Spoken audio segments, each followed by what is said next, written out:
Colossians chapter 3, and verse 16, for the New American Standard says, "Let the word of Christ richly dwell within you, with all wisdom, teaching and admonishing one another, with psalms and hymns and spiritual songs, singing with thankfulness in your hearts to God."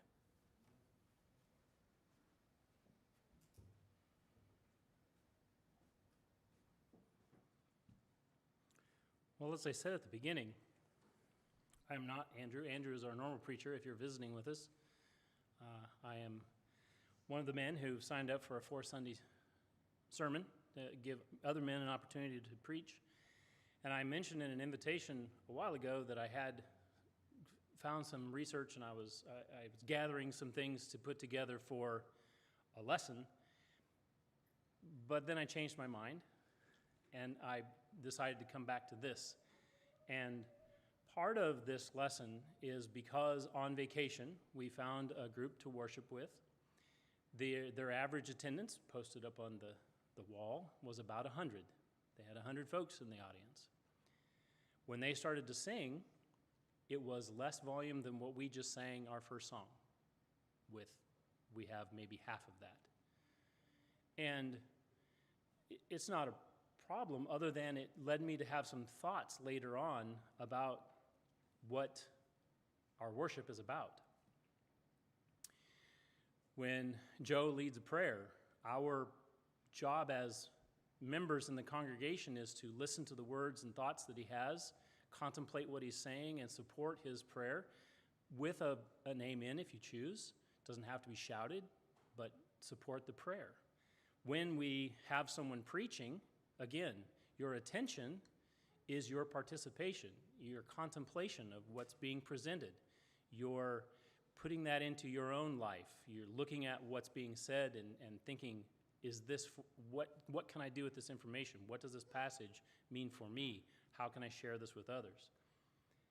When we partake of the Lord's Supper, there's more contribution from each member. Those that are Christians have an opportunity to partake of a memorial that is a command. We are to partake of this. To ignore that would be to not take part in the command. When we give, it's a command. If we choose not to give and can, that's ignoring a command. And yet, there are so many people who, I can't sing, but it's a command. We should be singing. There are several verses in Psalms that say, make a joyful shout. And then the next thing it says is singing. And one of the things that we allow ourselves to do, and I'm sure in this congregation that had 100 people that sounded like 20 were singing, many people have allowed themselves the, I can't sing, I don't have a good voice, I don't know. And the list goes on, and we make excuses. We wouldn't make a similar set of excuses for other commands, but we do for singing. And so after that experience, I wanted to come back to some lessons that I had done before COVID and talk about singing and encouraging people to sing. One of my encouragements is, yes, we do need to make our worship decently and in order. That is also something we need to pay attention to. So if you feel like I can't sing, I would be a distraction, it doesn't say you have to sing loudly. If you can speak, you can sing. You can make some sounds. And so my encouragement is we need to continue to teach one another, admonish one another through singing. That is one of the only times the entire congregation works together to fulfill a command in worship. So that's kind of the purpose of this again.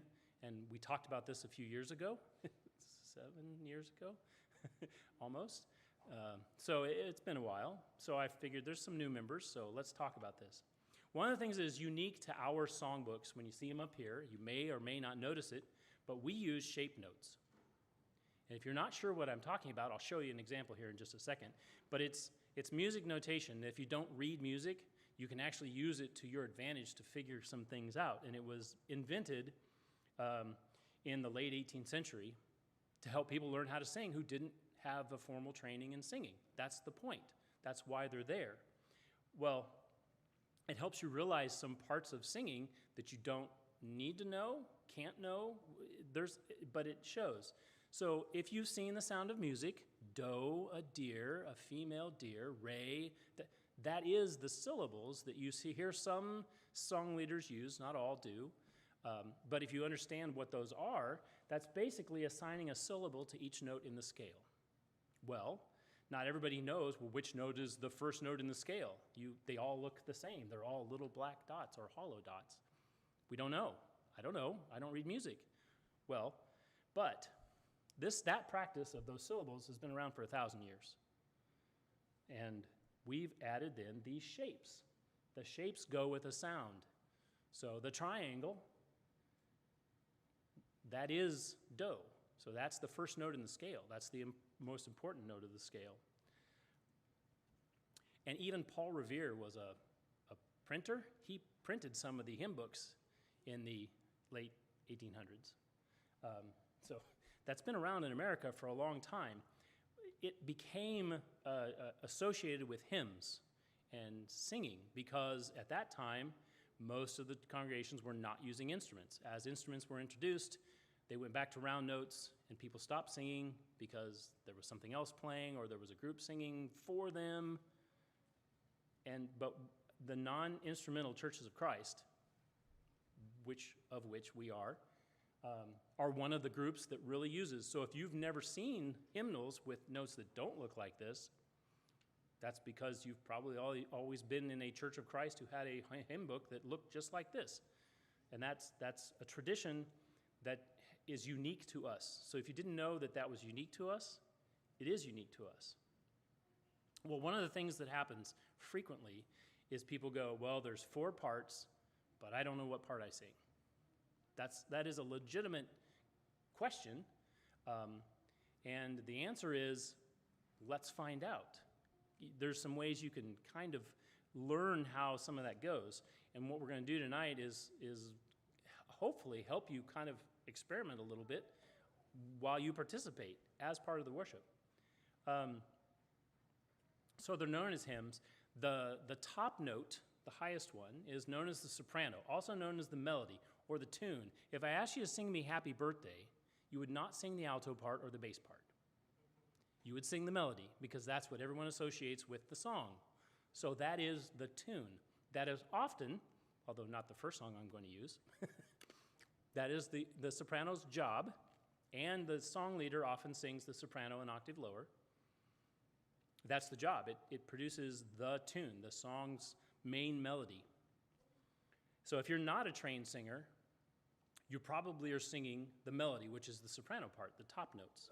So if you don't know how to read music, you can at least look up there and compare with what you're singing in some of these shapes, and maybe that will help you find a way to start thinking about it. Now, if the whole congregation sings only the melody, it starts to sound like other places where they don't sing harmony anymore, they all just sing the melody. And I don't think it's as fulfilling as a group singing together with harmony. It has a different feel.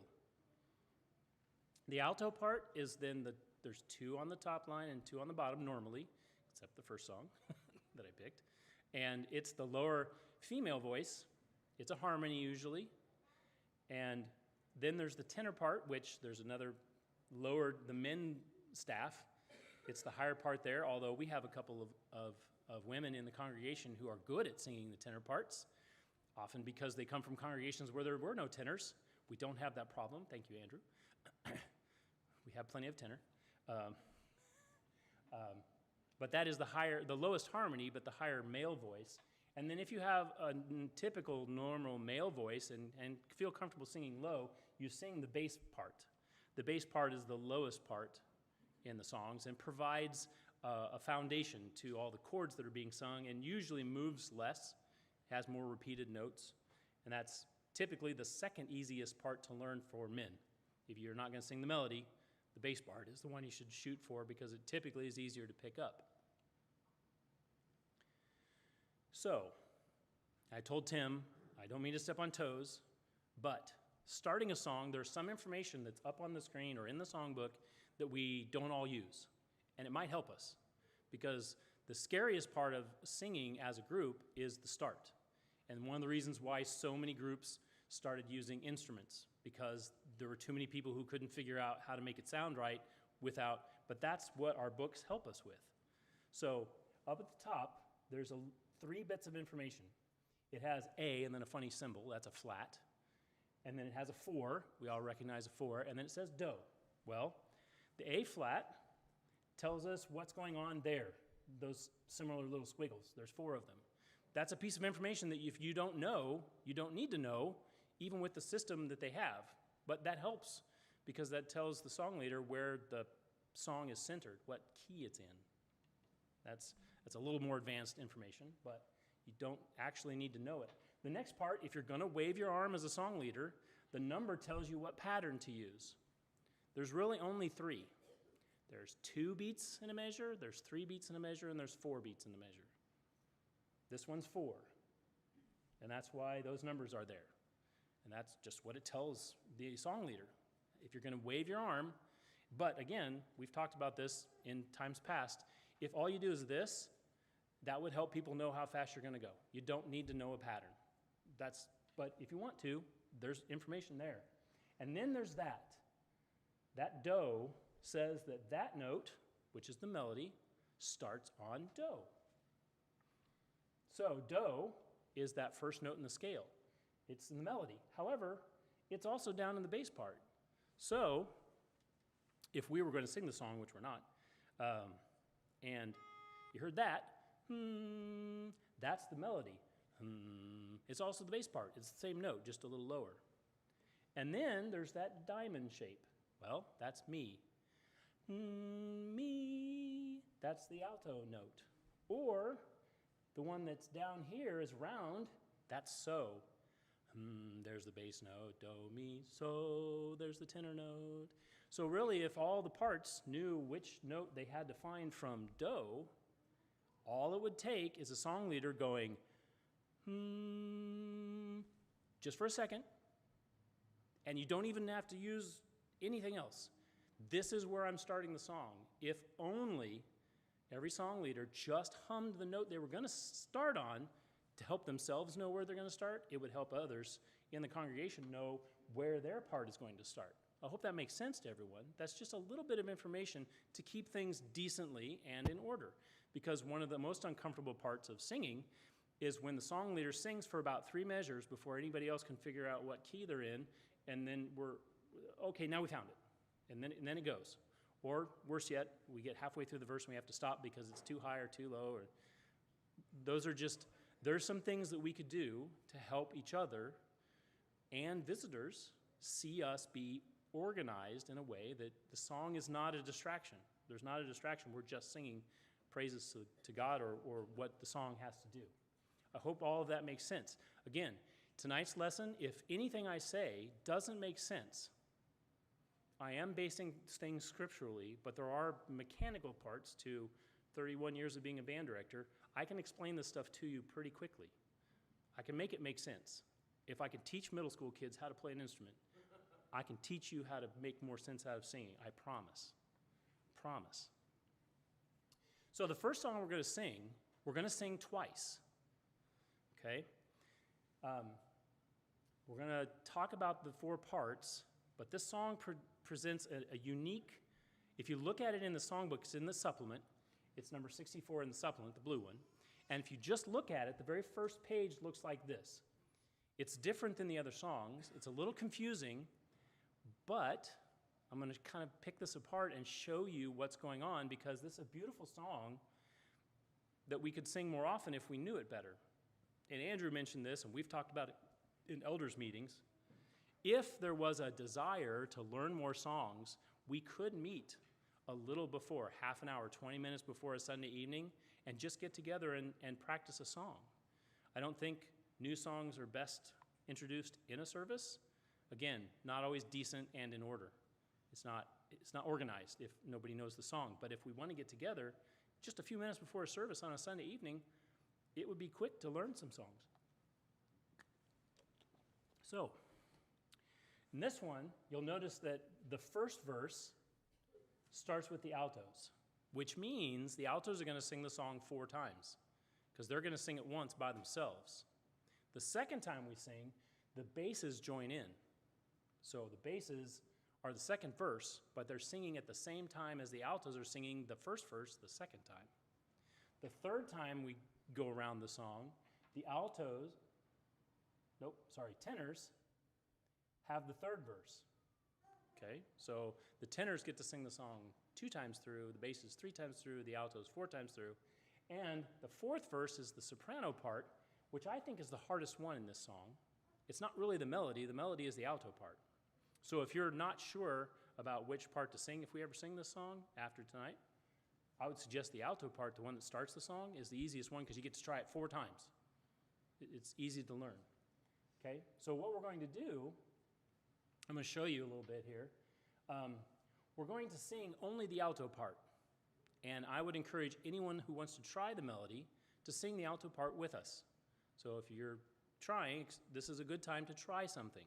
Try to sing the alto part. We're only singing the first verse. And the first verse comes from 1 John 4, verses 7 and 8, and the blue words are the ones the song used. That's what you're actually singing. Love one another, for love is of God. He who loves is born of God and knows God.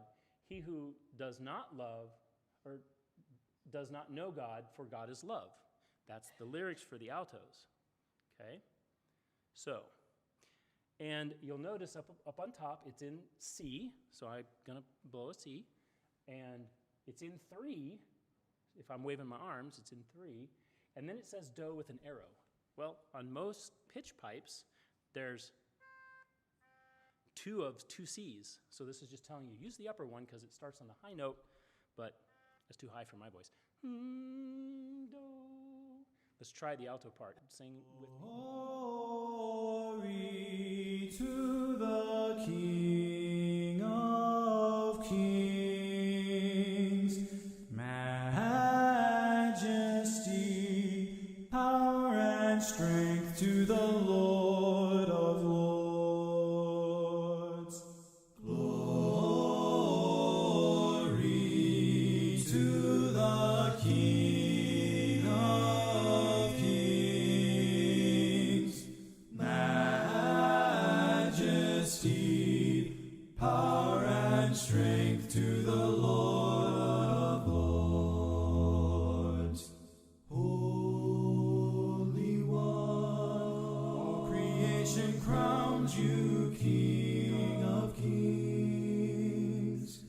Holy One, King of Kings, Lord of Lords. Holy One,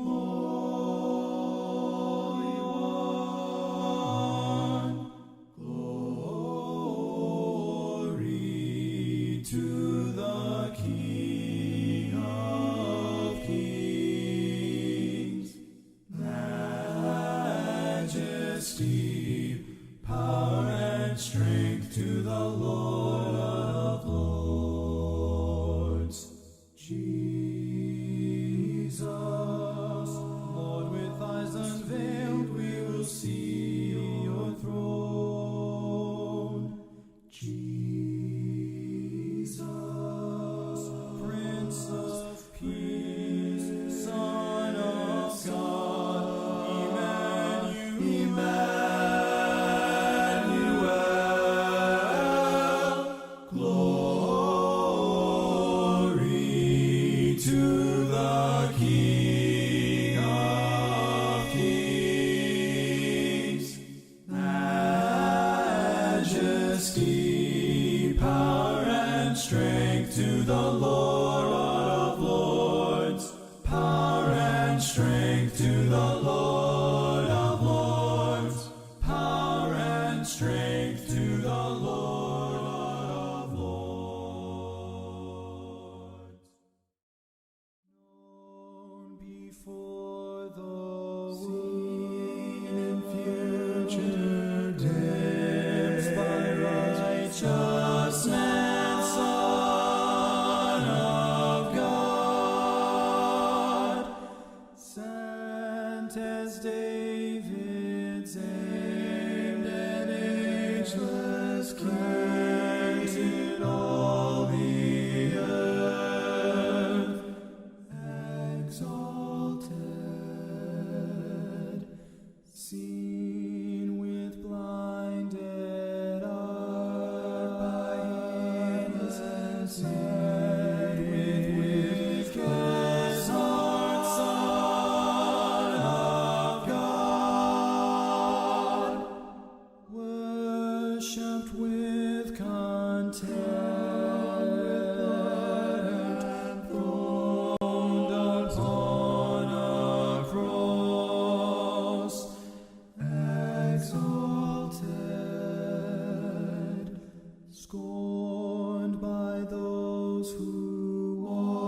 take my day to give me life, Son of God, exalted, exalted.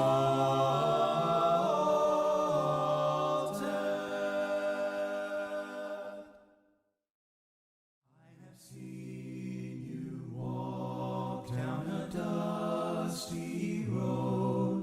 I have watched you stumble from my heavy load. In my heart I struggled, but I always knew the holy Redeemer from heaven was you. My eyes have seen your glory. My hands have touched your face. My heart still burns within my breast from the warmth of your embrace. My eyes have seen your glory. My life forever changed. And when this journey comes to an end, I'll rest in your endless grace. I have seen you heal the lame, the blind. I have watched your goodness so pure, so kind. In my heart I crumbled when I watched you die. But now I rejoice, for I know you're alive. My eyes have seen your glory. My hands have touched your face. My heart still burns within my breast from the warmth of your embrace. My eyes have seen your glory. My life forever changed. And when this journey comes to an end, I'll rest in your endless grace.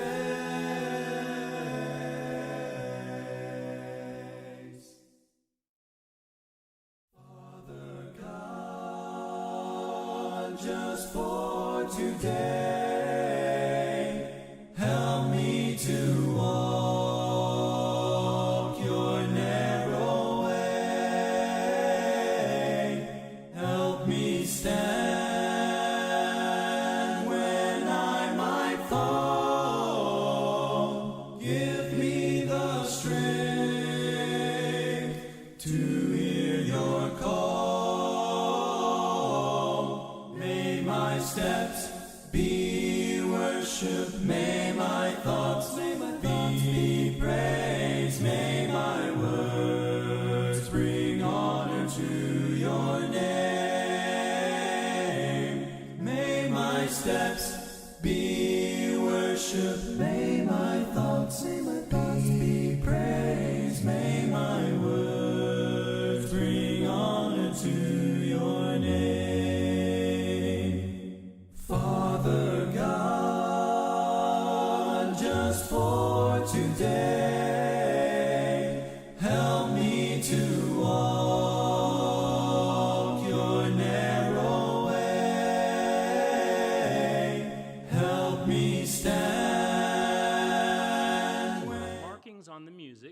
which to a musician make perfect sense, but for those who may not know how to read music or read it very well, they just need a little explaining. And so, exalted, also from the supplement, the scripture says, "Behold, my servant will prosper.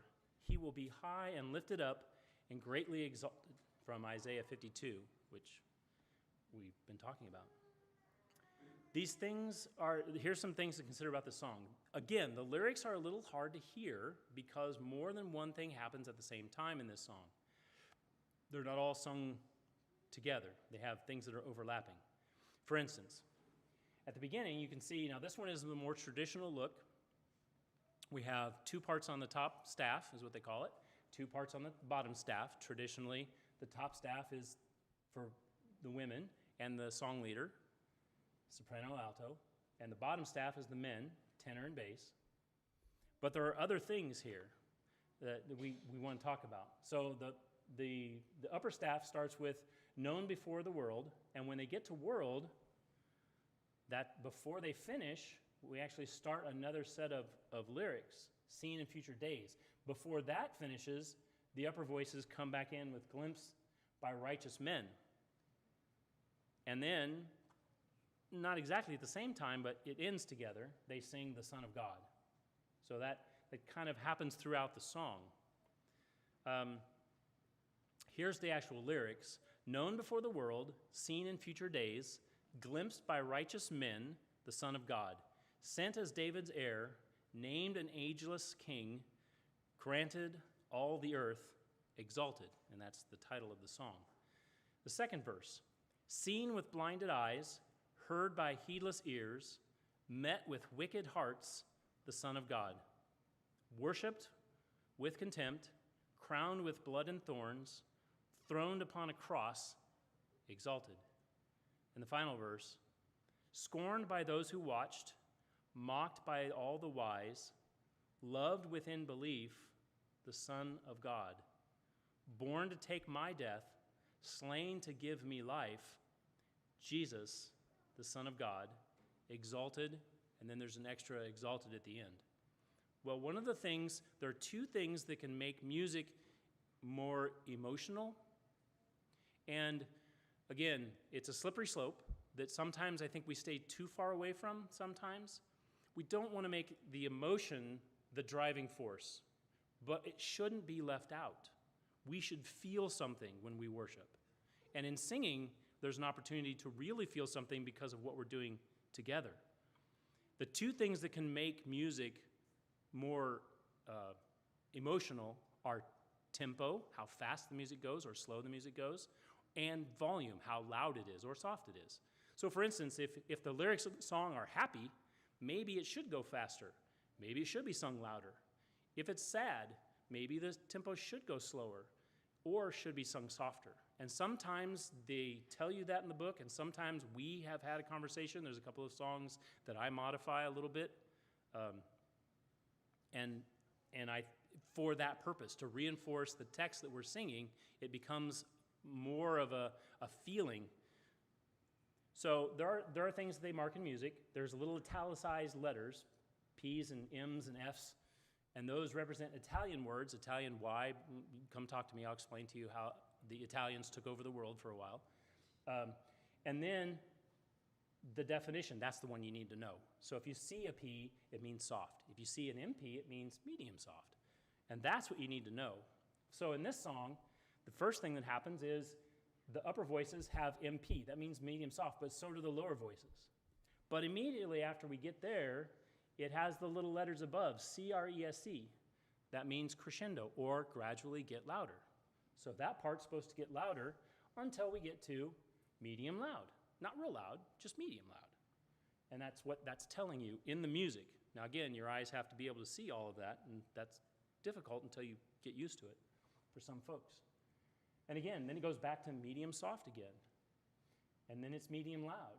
But the end of each verse ends softly. Now again, some people learn this by osmosis. We sing the song and you notice that everybody is doing something, so you do it with the group. Well, there are those who are seeing the instructions that are already there. It's not a secret. if you know what you're looking at, and that's one of the reasons. One of the reasons people stop trying to sing is they don't understand what they're looking at, or use an excuse like, I can't sing, my voice is, those sort of things, okay? And then the tag, the very end, at the end of the third verse, you'll notice this is the only time that it has the F up there, which means to sing loud. So the last time we sing exalted, we're going to sing loudly. Okay? So we have to understand the text, which hopefully by reading it separately, we get a little better understanding. And then the things that it's telling us to do to make there be a more emotional connection with the text. So we're going to sing with some understanding now. Glory to the King of Kings, majesty, power, and strength to the Lord of Lords. Glory to the King of Kings, majesty, power, and strength to the Lord of Lords. Holy One, all creation crowns you King of Kings. Holy One, King of Kings, Lord of Lords. Holy One,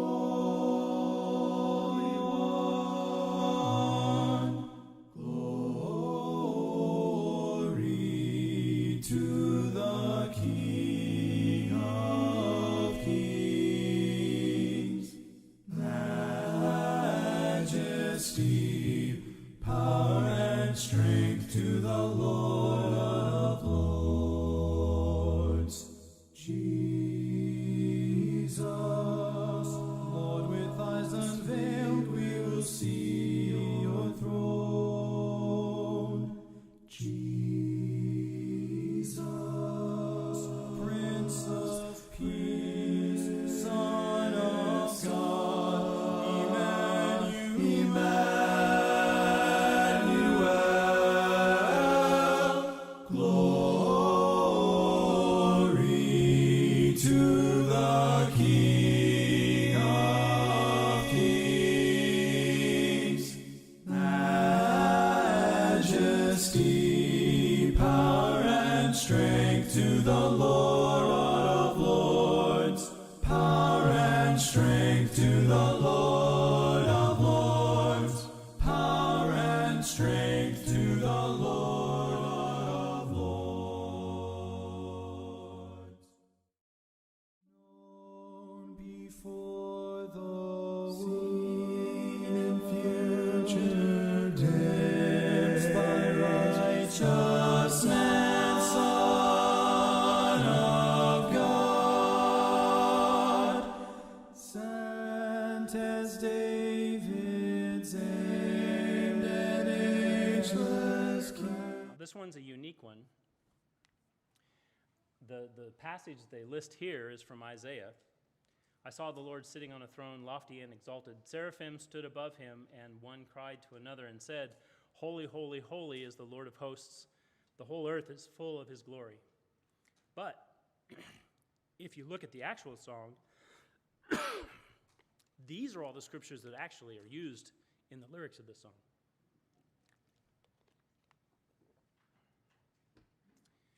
The lyrics are sung, and they are words of praise, words of hope, words of expectation, and the words are pieced together from 9 different passages very well. This is very, they're common, have things in common, so it's easy to put them together. And they are supposed to remind us that not only are we currently praising our King, but he is being worshiped in heaven right now. When we worship him now, we also one day will worship him eternally when we've experienced his victory. And songs that remind us of humility are good. There are things that songs do, certain things. They have a reason for being. But songs that foreshadow what we'll be singing in heaven should be a priority.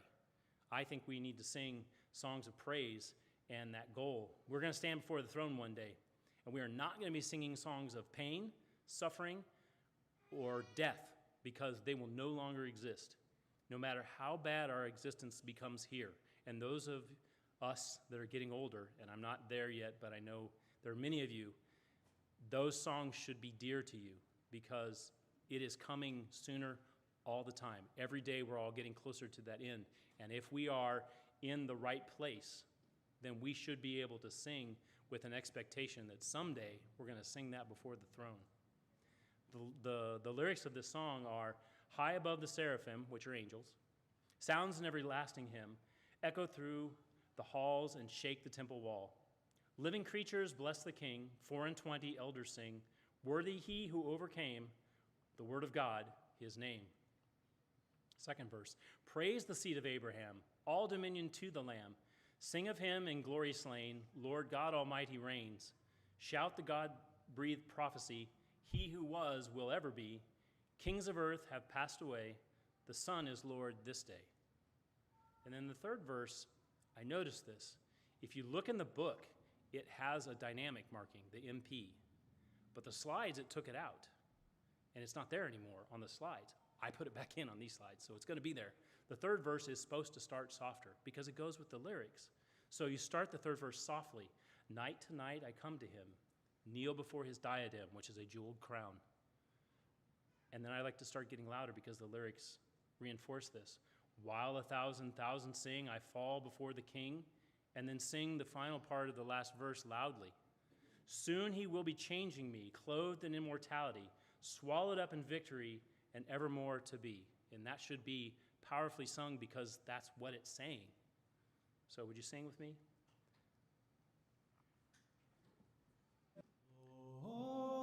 Glory to the King of Kings, majesty,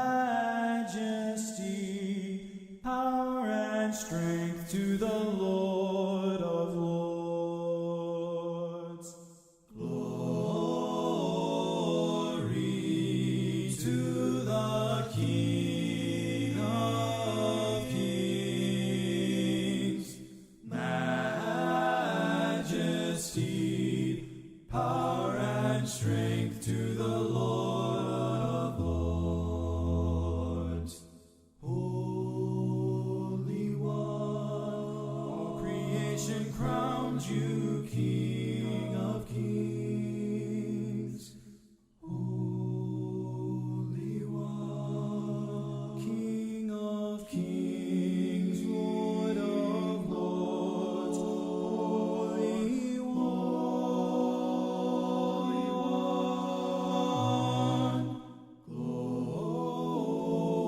Glory to the King of Kings, majesty, power, and strength to the Lord of Lords. Jesus, Lord, with eyes unveiled, we will see your throne.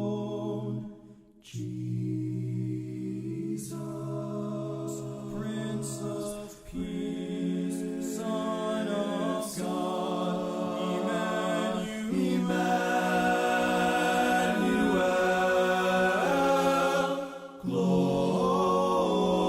Glory to the King of Kings,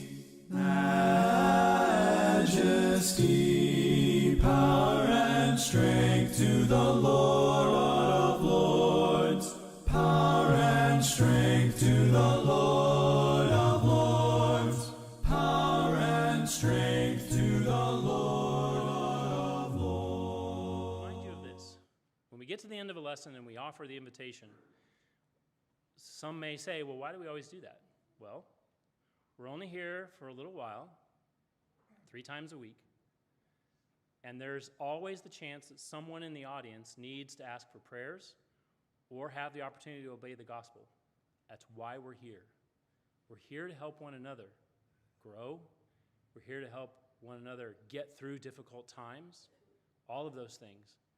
And if you've heard enough to know that it's time for you to become a Christian, because you're not yet, this is your opportunity to come and tell us that you're ready, and we can help you tonight. I'm going to ask you to stand. Why? Why do we stand?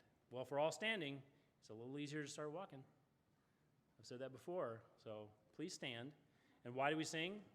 This is our congregation together, encouraging those who need to come forward to do so. We are encouraging you, if you have a need, now is the time to come forward, because he that is not with me is against me. Glory to the King of Kings.